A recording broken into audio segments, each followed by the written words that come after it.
how can we be sustainable? And let's look at our own operations and say, how is this operation going to be sustainable for many years? And what I'm doing, is it where I want to go? So I think that's something important for us each to look at our own operation instead of looking around us.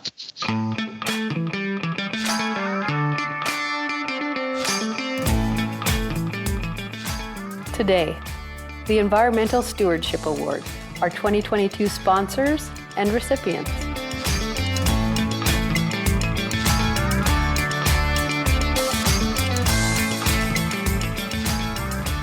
Hello, and welcome to a very special edition of The Bovine. I'm your host, Deborah Murphy, and today we will be talking about the Environmental Stewardship Award. Each year, Alberta Beef Producers recognizes a cattle operation that demonstrates leadership in environmental stewardship, one that contributes to the land while improving productivity and profitability. This year's ESA is made possible in part by the sponsorship of Ducks Unlimited Canada and the Nature Conservancy of Canada. And earlier this month, I had the chance to catch up with Tom Lynch-Staunton, NCC's Regional Vice President for Alberta, and Thorsten Hebben, Manager of Provincial Operations for Alberta with Ducks Unlimited Canada. Here's Tom briefly on what NCC does and why it was important to support the ESA this year. Much like Ducks, we raise money to support stewardship and improvement and restoration on many of the lands and partnerships that we have. And that's why the Environmental Stewardship Award is so important and why we wanted to support it, because, land management and taking care of land takes investment, it takes time, it takes effort, and being able to support stewardship improvement projects and even recognition about ranchers that are doing a great job is so important to help maintain the health of these areas, and we can help support that through some of our funding sources and programs that we do for stewardship. So that's why this is quite exciting for us to be able to have the opportunity to support the Alberta Beef Producers Environmental Stewardship Award. Thorsten Hebben of Ducks Unlimited Canada echoed those thoughts. I see the beef producers, the ranchers out there as very effective environmental stewards in and of themselves. They know their land. They know what works well for their land. As Tom mentioned, what they are in effect doing is carrying on, I'll call it the historical environmental tradition relative to, bison grazing, which was essential to maintaining the health of the landscape, the health of the grasslands. And that is emulated by the work of the ranchers, of the beef producers, of the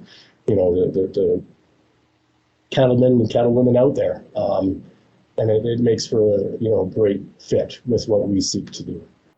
We'll be introducing the 2022 award recipients very shortly, but first a word to them from our sponsors. Keep up the good work. It's always exciting to find kindred spirits and their love of the environment and taking care of it properly, and doing their part to really try to maintain the health of the land, not just for themselves, but for generations to come. It really is inspirational. It's something that we can all support and we can all also be inspired to do ourselves. So congratulations to them. I would extend my congratulations as well. I think we see a lot of this good stewardship out there. I think it's often a difficult choice in terms of to reward relative to what's actually going on. And that's evidenced by the number of working relationships that we have, the number of conservation easements that we have between ourselves, Ducks Unlimited, and NCC. There's a lot of good stuff happening out there. To rise to the top of all that good work is pretty darn impressive. So congrats to the recipients.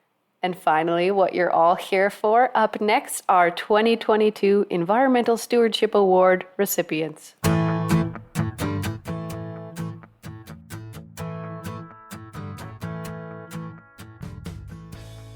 Well, this year's ESA is unique not just in its sponsorship, but also in its rollout. In the past, ESA winners have been announced at the Alberta Beef Producers AGM. This year, the award recipient announcement was first shared in ABP Magazine. We hope you got yours. And now it's being featured on our podcast and will soon be celebrated through video and in-person events. Rolling with the uniqueness, we're excited to invite Elan Lees to the mic as a guest host for our next segment. Elan co-owns Sauter Glen South, and along with her family and ranch employees, was presented with the Environmental Stewardship Award in 2021. Elan, welcome to the show. Thanks very much, Deborah. It's great to be here. Well, we heard from you a lot last year, especially in the early days, which I bet maybe felt a bit like a whirlwind. Now that you've had some time to reflect, what was it like to receive the ESA? Deborah, we were really honored and humbled to be the recipient of such an important industry award. And, there was a lot of efforts that went into that award. And I just want to thank Alberta beef producers, Caitlin and Chris and all the staff that went into producing the beautiful video that they did for us to recognize us for our Alberta Stewardship Award, and the beautiful sign that they presented to us that's hanging on our front porch at our South Ranch. And, there was a lot of great nominees, and they had a lot of outstanding efforts in their conservation and stewardship and safeguarding the environment. And I just want to recognize them as well. So we were grateful for it and grateful to be recognized for our work in our grasslands. And, our main focus is grassland production and sustainability of our range and providing drought tolerance. And that was tested in this last year. We wouldn't have made it through this past year with the drought if we hadn't put in the 15 miles of pipeline and water systems that we did. So, it proved that we did do the right things for sustainability, and we made it through the drought, and we're just praying for rain for the next few months. So we'll see. You're certainly not alone in your hope for rain, Elan. You said at the start that you're honored and humbled to have received the award. Well, we can also say that we're honored and humbled to have you joining us for today's show as a guest host. Are you ready to introduce the ESA winners? You bet. Since 1992, ABP, Alberta Beef Producers, has recognized farms and ranches across the province whose natural resource stewardship practices contribute to the environment, enhance productivity and profitability.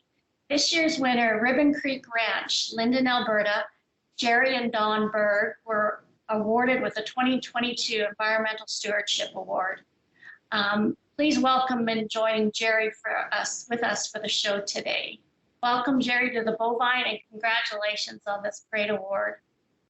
Well, thank you, Elan. It's good to be on here with you. I had to ask this question, so I want to ask you this question. What was it like to hear that you and your family first won the 2022 ESA Award? Wow, that's a little bit hard to describe. I'd just say I was amazed to start with. I felt very humbled, very honored to get that award. It's amazing. I felt very much just like an average Joe, and who was I to get it? So yeah, that's what I felt like. I agree. We felt the same way, Jerry. It was just things that we were doing every day to protect the environment. And, as at our heart, we are ranchers, but we're also environmentalists. And I think this award is great to show the public that all ranchers and farmers are doing everything that they can to protect the grasses and the lands and providing good stewardship. And that's just a day-to-day activity for us. So congratulations on your efforts. For Alberta Beef Producers magazine is simply an amazing magazine. And you were featured in April's on page 26 to 29. So congratulations. It was a beautiful article. Tell us about your ranch and what you do, and tell us about Ribbon Creek. Okay, well, we're a mixed farm. Here we live just 7 miles east of Linden, is where the home place is, surrounded by maybe a little more of a grain community here where we live. So I grew up on a grain farm, chicken farm. I've always done the grain farming. I decided at some point I was going to not do the chickens and switch over into the cow side of it. So That's kind of my passion. The cows are. So then, yeah, about almost 10 years ago, we purchased a small ranch out east of the 21 here, not terribly far from here. And at that time is when we would have essentially started in the cow-calf. I'd had, feeder cattle before that and a small herd of my own. But that's kind of when we got started, and because that's more suited for the cow-calf out there. So yeah, now we run a mixed farm, grain farm, and the cow-calf is kind of more centered out at my east place. And together, those two keep us quite busy. So just me and my family here run this operation. I work together with my dad some on the grain farm, and my brother-in-law and me, we trade help quite a bit on our cow-calf side. So just a little overview of what we do. That's great, Jerry. Tell me about your family and how they are involved in the operation. Okay, my wife Dawn and my children. It's a kind of a family project. My children help me a lot. I wouldn't be able to do it without them. Most of them are in school yet. The oldest two are out of school. My oldest daughter moved out to Nova Scotia, so she obviously isn't here for most of the year now. And my second daughter, she works part-time at a feedlot, and the rest of the time she comes and helps me here with the cows.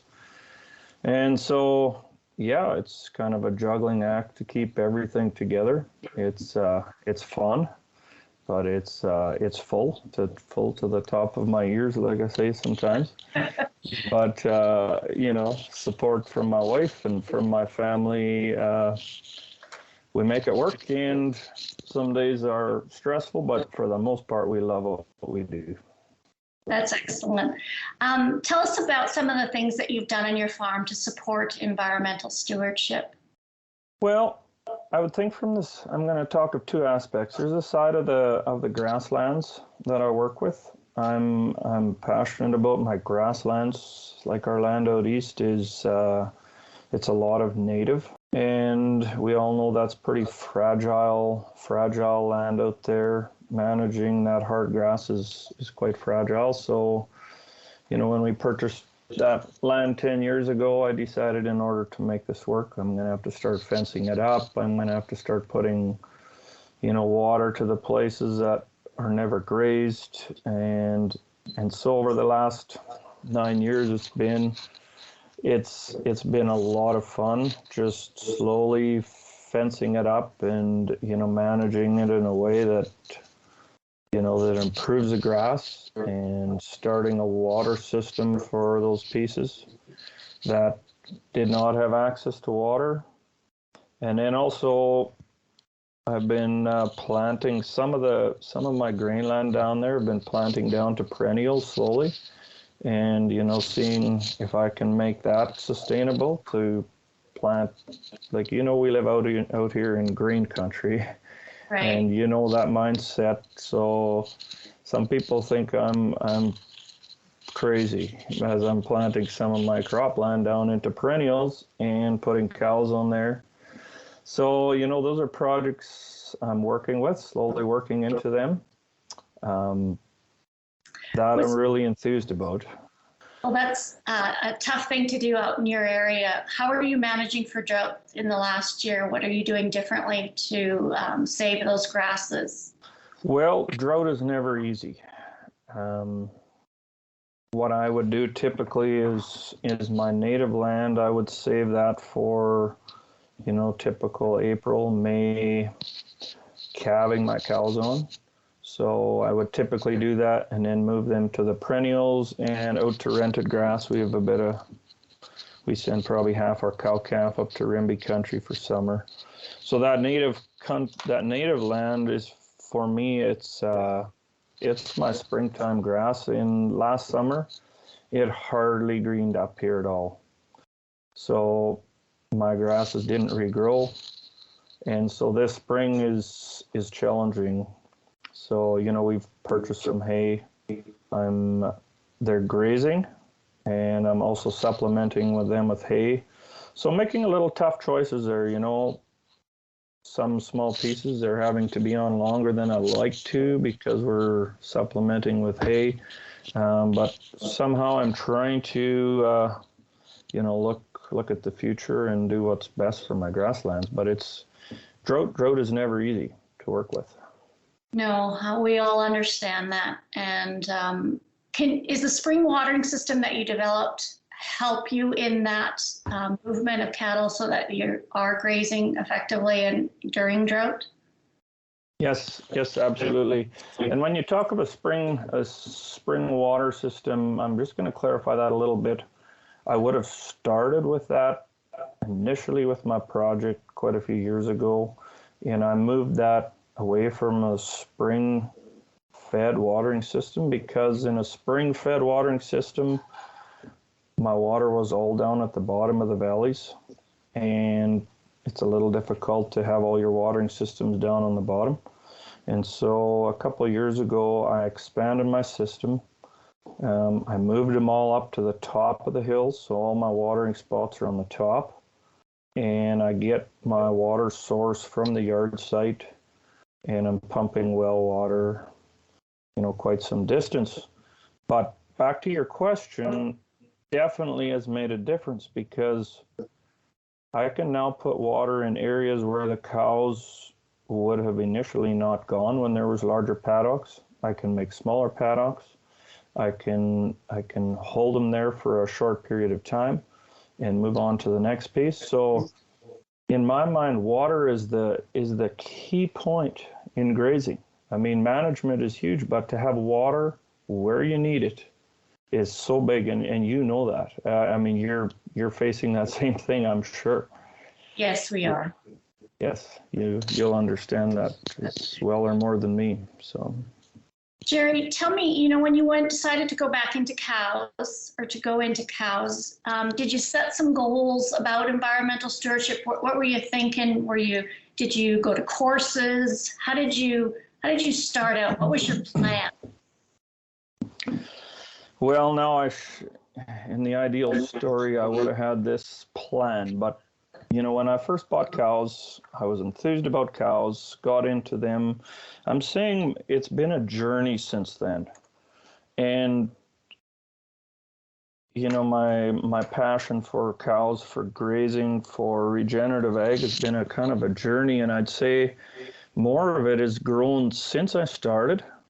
When I started, oh man, when I look back, there's so many things I didn't know and I still don't know.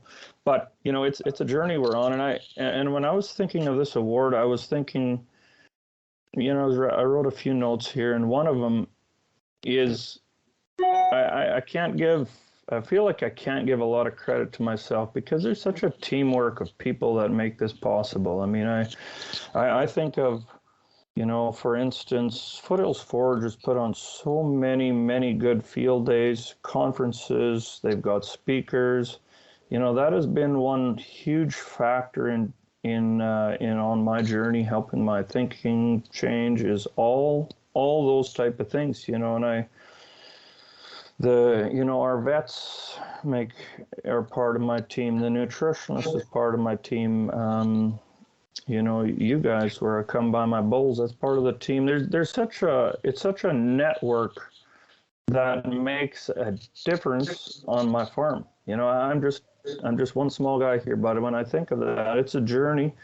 But we also are in an industry where there is interest for that. So can I say I had a plan when I started? I'd say it's more of a journey since then. Excellent. We also, we search out people to help us that are smarter than us, and we learn from them. And that's the way to build a better ranch and keep your ranch sustainable. So that's really good advice for people, Jerry. Tell me a message that you want to get out to non-ranchers and the general public about your operation and about cattle production and grass. Well, when I think of non-farmers, I would like them. I wish that many of those people who aren't affiliated with the farms and the ranches would be able to come out and to see what we are trying to do to protect our environment, how we're trying to raise food in a healthy way for them.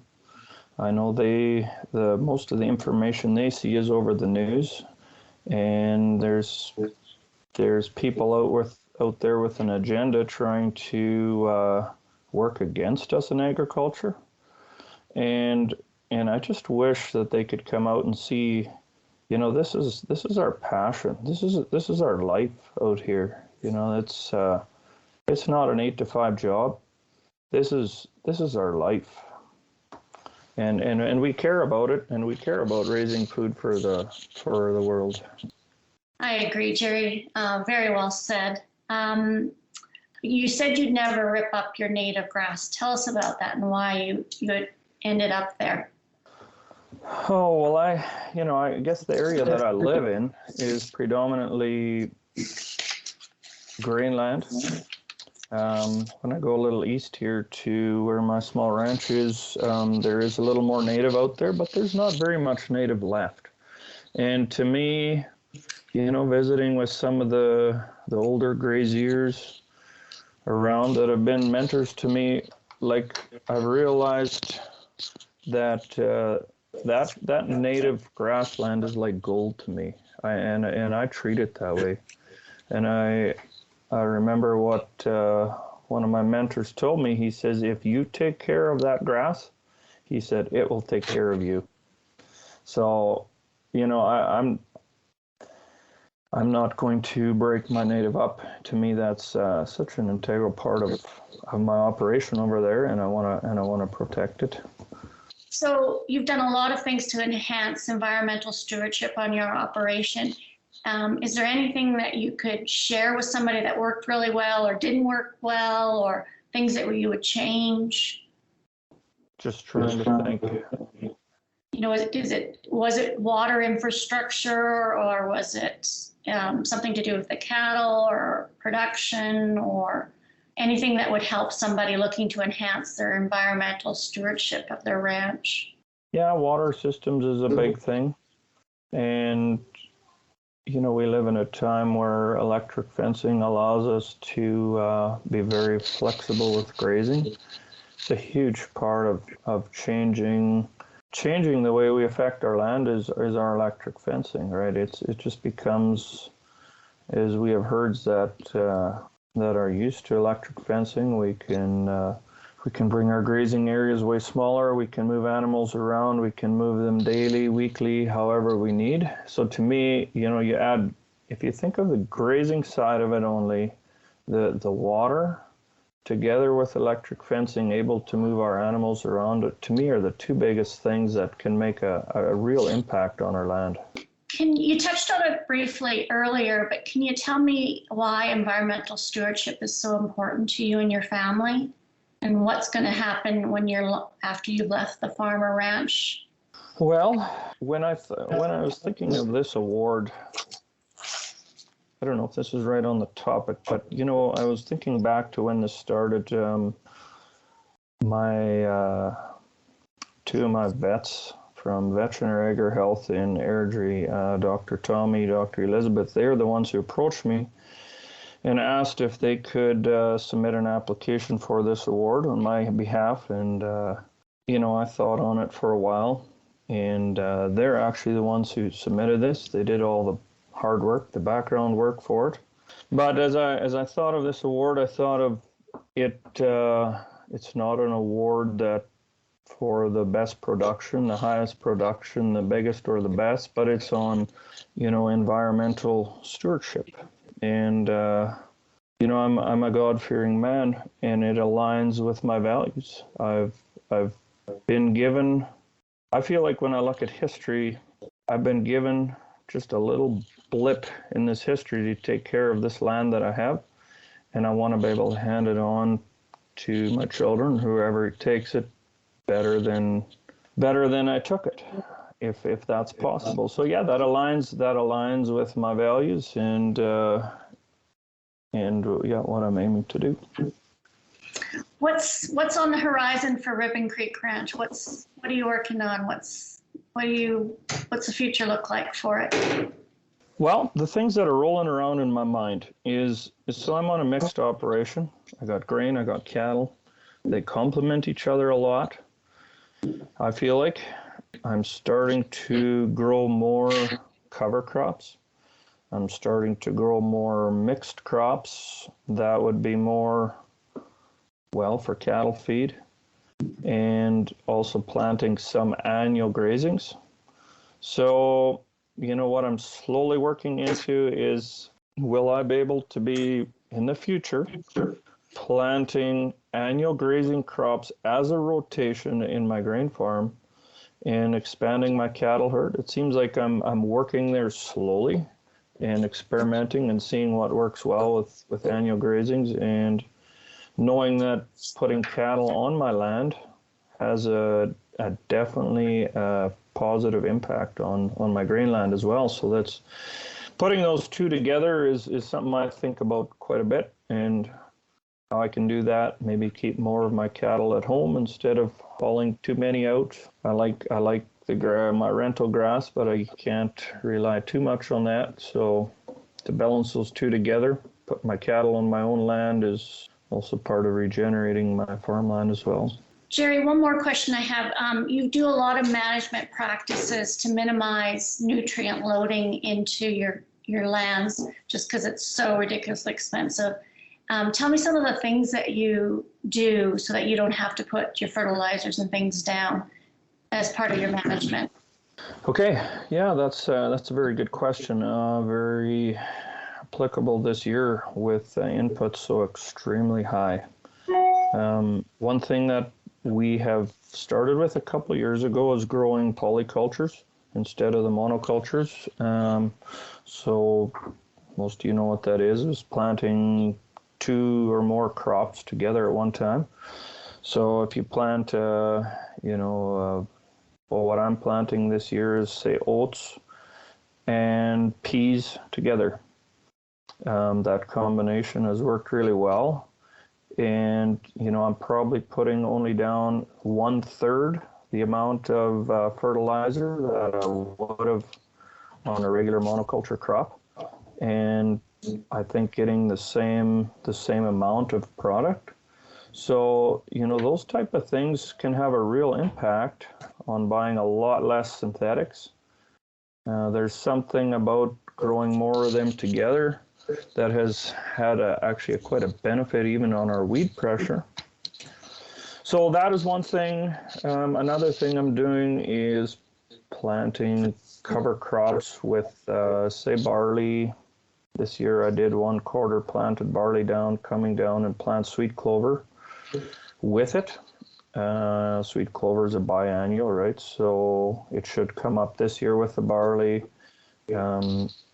And then I dump chaff piles with the barley, so it should enhance the feed value in my chaff piles, and then also next year as well, before it dies out. So also sweet clover being a legume should give us a living root growing in my land from all